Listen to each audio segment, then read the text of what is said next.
ಓಂ ಶ್ರೀ ಗಣೇಶಾಯ ನಮಃ. ಓಂ ಶ್ರೀ ಗುರುಭ್ಯೋ ನಮಃ.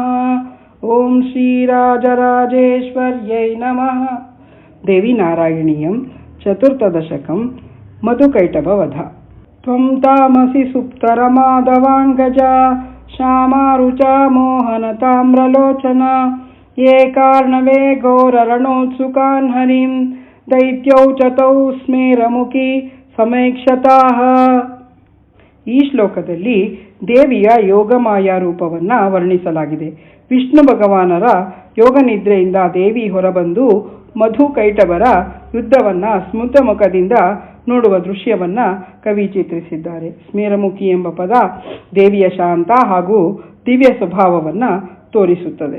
ಪಶ್ಯತ್ಯಜೇ ಬಾಹುರಣಂ ಮುರಾರಿಣ ಕೃತ್ವಾ ಮಧುಶಾಂತಮವಾಪ ಸತ್ವರಂ ಅಭ್ಯೇತ್ಯ ಯುದ್ಧಂ ಕುರುತೆ ಸ್ಮ ಕೈಟಭಃ ಶ್ರಾಂತೆ ಚ ತಸ್ಮಿನ್ ಕೃತಾ ಹವಂ ಮಧುಃ.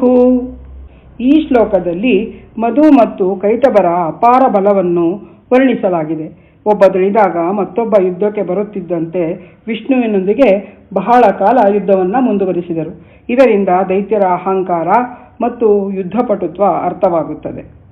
ಏವಂ ಮುಹುಃ ಸಂಗರ ವಿಶ್ರಮಾಭೂಪೌ ಪರ್ಯಾಯತೋ ವರ್ಷ ಸಹಸ್ರ ಪಂಚಕಂ ಗ್ಲಾನಿಂ ವಿನಾ ಚಕ್ರತುರಚ್ಯುತಃ ಕ್ಲಮ ದ್ವಿಶ್ರಾಂತಿಮಿಚ್ಛಿನ್ನ ಸೌರೌ ಜಗಾದತೌ. ಈ ಶ್ಲೋಕದಲ್ಲಿ ಮಧುಕೈಟಭರ ಅದ್ಭುತ ಶಕ್ತಿ ಹಾಗೂ ದೀರ್ಘ ಯುದ್ಧವನ್ನು ವಿವರಿಸಲಾಗಿದೆ. ಅವರು 5000 ವರ್ಷಗಳ ಕಾಲ ದಣಿವಿಲ್ಲದೆ ಯುದ್ಧ ಮಾಡಿದರು. ಆದರೆ ವಿಷ್ಣು ಯೋಗಮಾಯೆಯ ಪ್ರಭಾವದಿಂದ ಸ್ವಲ್ಪ ಹೊತ್ತು ವಿಶ್ರಾಂತಿ ಬೇಕೆಂದುಕೊಂಡನು. ಇದು ಮುಂದಿನ ಘಟನೆಯಲ್ಲಿ ವಿಷ್ಣುದೇವರ ಚಾತುರ್ಯಕ್ಕೆ ನೆಲೆಯಾಗಿ ಸಿಗುತ್ತದೆ. ಶಾಂತೇನ ಭೀತೇನ ಚ ಬಾಲಕೇನ ಚ ಪ್ರಭು ಪ್ರಮಾಣೈವ ಕರೋತಿ ಸಂಯುಗಂ ಮಧ್ಯೇರಣಂ ದೌ ಕೃತ ವಿಶ್ರುಮೌ ವ್ಯುವಾಂ ಏಕಃ ಕರೋಮ್ಯವ ನಿರಂತರಾಹವಂ. ಈ ಶ್ಲೋಕದಲ್ಲಿ ಶ್ರೀಹರಿಯ ಬುದ್ಧಿಚಾತುರ್ಯ ವ್ಯಕ್ತವಾಗುತ್ತದೆ. ಮಧು ಮತ್ತು ಕೈಟಭರು ಕ್ರಮವಾಗಿ ಯುದ್ಧ ಮಾಡಿ ವಿಶ್ರಾಂತಿ ಪಡೆಯುತ್ತಿದ್ದರು. ಆದರೆ ವಿಷ್ಣು ಒಬ್ಬನೇ ನಿರಂತರವಾಗಿ ಯುದ್ಧ ಮಾಡುತ್ತಿದ್ದನು. ಆದ್ದರಿಂದ ಯುದ್ಧ ಧರ್ಮವನ್ನು ಉಲ್ಲೇಖಿಸಿ ದಣಿದವನೊಂದಿಗೆ ಯುದ್ಧ ಮಾಡುವುದು ಯುಕ್ತವಲ್ಲ ಎಂದು ಹೇಳಿ ಸ್ವಲ್ಪ ವಿರಾಮವನ್ನು ಪಡೆಯಲು ಶ್ರೀಹರಿಯು ಮಾತನಾಡುತ್ತಾರೆ. ಜ್ಞಾತ್ವಾ ಹರಿಂ ಶ್ರಾಂತಮುಭೌ ವಿದೂರತಃ ಸಂತಸ್ತು ವಿಶ್ರಾಮ ಸೌಖ್ಯವಾಂಸ್ತತಾ ತ್ವಾಮೇವ ತುಷ್ಟಾವ ಕೃಪಾತರಂಗಿಣೀಂ ಸರ್ವೈಶ್ವರೀಂ ದೈತ್ಯ ಜಯಾಯ ಮಾಧವ. ಈ ಶ್ಲೋಕದಲ್ಲಿ ಮಹಾಮಾಯಿಯ ಮಹತ್ವವನ್ನು ತೋರಿಸಲಾಗಿದೆ. ಮಧು ಮತ್ತು ಕೈಟಭರು ವಿಶ್ರಾಂತಿ ಪಡೆಯುತ್ತಿರುವಾಗ ವಿಷ್ಣುದೇವರು ದೇವಿಯ ಅನುಗ್ರಹವಿಲ್ಲದೆ ಜಯ ಸಾಧ್ಯವಿಲ್ಲ ಎಂದು ಅರಿತು ದೇವಿಯನ್ನು ಭಕ್ತಿಯಿಂದ ಪ್ರಾರ್ಥಿಸುತ್ತಾರೆ. ಕೃಪಾತರಂಗಿಣಿ ಎಂಬ ಪದ ದೇವಿಯ ಅನಂತ ಕರುಣೆಯನ್ನು ಸುಂದರವಾಗಿ ವರ್ಣಿಸುತ್ತದೆ.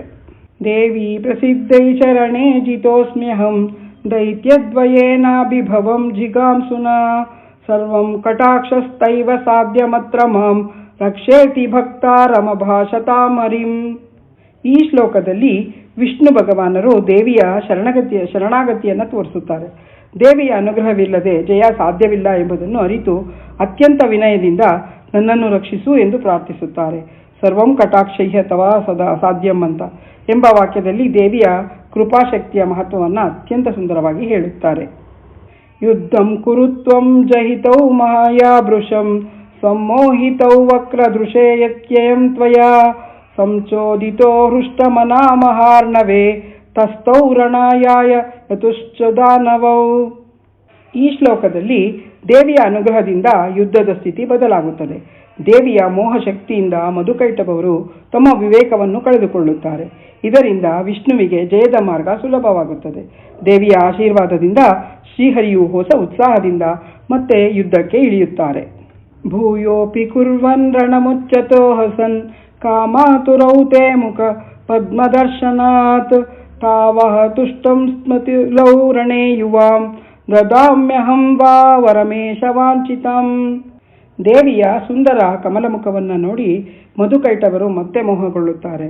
ಅವರು ವಿಷ್ಣುವಿನೊಂದಿಗೆ ಮತ್ತೆ ಮತ್ತೆ ಯುದ್ಧವನ್ನು ಮಾಡುತ್ತಿರುತ್ತಾರೆ. ಆಗ ವಿಷ್ಣುವು ನಗುತ್ತಾ, ಓ ಮಹಾಬಲಶಾಲಿಗಳೇ, ನಿಮ್ಮ ಯುದ್ಧದ ರೀತಿಯನ್ನು ನೋಡಿ ನಾನು ಸಂತುಷ್ಟನಾಗಿದ್ದೇನೆ. ನೀವು ಬಯಸುವ ವರವನ್ನು ಕೇಳಿ ನಾನು ಕೊಡುತ್ತೇನೆ ಎಂದು ಹೇಳುತ್ತಾರೆ. ತಾವೋ ಚತುರ್ವಿದ್ಧಿ ಹರೇನ ಯಾಚಕ ವಾಂ ದದಾವಸ್ತವತ್ ವಾಂಛಿತಾಂ ವರಂ ನಾ ಸತ್ಯವಾಚೌ ಸ್ವಯಿತೀರಿತೋ ಹರಿ ಸ್ವಾಂ ಸಂಸ್ಕರಣಾನ್ ಶತ್ರು ಜಿಗೀಷಯಾ ಬ್ರವೀತ್. ಮಧು ಮತ್ತು ಕೈಟಭರು ವಿಷ್ಣುವಿಗೆ ಹೀಗೆ ಹೇಳುತ್ತಾರೆ, ಓ ಹರಿಯೇ, ನಾವು ಯಾಚಕರು ಅಲ್ಲ, ಅದಕ್ಕಾಗಿ ನಿನಗೆ ಬೇಕಾದ ವರವನ್ನು ನಾವೇ ಕೊಡುತ್ತೇವೆ, ನಾವು ಸುಳ್ಳು ಮಾತನಾಡುವರಲ್ಲ. ಹೀಗೆ ಅವರು ಹೇಳಿದಾಗ ಶತ್ರುಗಳನ್ನು ಜಯಿಸಬೇಕೆಂದು ದೇವಿಯನ್ನು ಸ್ಮರಿಸಿದ ವಿಷ್ಣುವು ಯುಕ್ತಿಯಿಂದ ಮಾತನಾಡಲು ಪ್ರಾರಂಭಿಸುತ್ತಾರೆ. ಮಹ್ಯಂ ವರಂ ಯಚ್ಚತ ಮಧ್ಯಮೇ ಯತೋ ವದ್ಯೌ ಯುವಾಂ ಸ್ಯಾತಿ ಮಿತೀರಿತಾವುಭೌ ದೃಷ್ಟ್ವಾಪ್ಸುಲೀನಂ ಸಕಲಂ ಸಮೂಚಿತ್ ಸತ್ಯವಾಚ್ನಾ ಜಹಿರ್ ನಿರ್ಜಲೆ ಸ್ಥಳೇ. ವಿಷ್ಣುವು ಅತ್ಯಂತ ಚಾತುರ್ಯದಿಂದ, ನೀವು ನಿಮ್ಮಿಬ್ಬರು ನನ್ನಿಂದ ವಧಿಸಲ್ಪಡುವ ವರವನ್ನು ನನಗೆ ನೀಡಿ ಎಂದು ಕೇಳುತ್ತಾರೆ.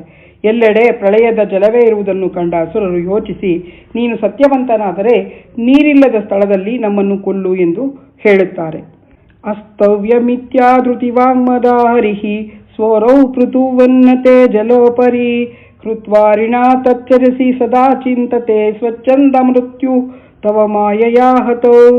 ಅಸುರರು ನೀರಿಲ್ಲದ ಸ್ಥಳದಲ್ಲಿ ನಮ್ಮನ್ನು ಕೊಲ್ಲು ಎಂದು ಹೇಳಿದಾಗ ವಿಷ್ಣುವು ಸಂತೋಷದಿಂದ ಹಾಗೇ ಆಗಲಿ ಎಂದು ತನ್ನ ತೊಡೆಗಳ ಮೇಲೆ ಜಲದಿಂದ ಮೇಲಕ್ಕೆತ್ತಿ ಮಧು ಮತ್ತು ಕೈಟಭರ ತಲೆಯನ್ನು ತನ್ನ ಸುದರ್ಶನಾಯುಧದಿಂದ ಶಿರಶ್ಛೇದನ ಮಾಡುತ್ತಾನೆ.